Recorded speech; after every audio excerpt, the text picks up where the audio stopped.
ठाणे जिल्हा आदिवासी तालुका म्हणून ओळखला जातो। यातच शहापूर तालुका असो या मुरबाड तालुका असो, यामध्ये या आदिवासी विश्रामगृहामध्ये सध्या चर्चेचे प्रश्न आहेत। आपण बघू शकता, मी सध्या मोरुश आश्रमशाळेमध्ये आहे।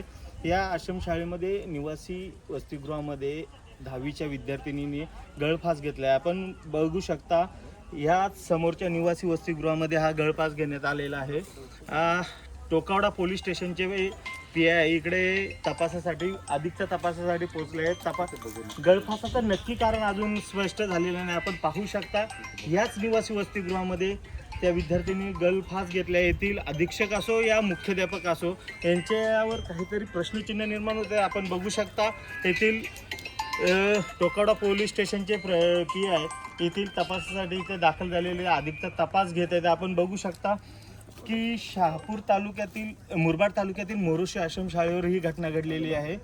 या घटनेचा अधिकचा तपास येथील टोकावडा पोलीस स्टेशन करत आहे। संदीप चौधरी, TV9 मराठी, मुरबाड।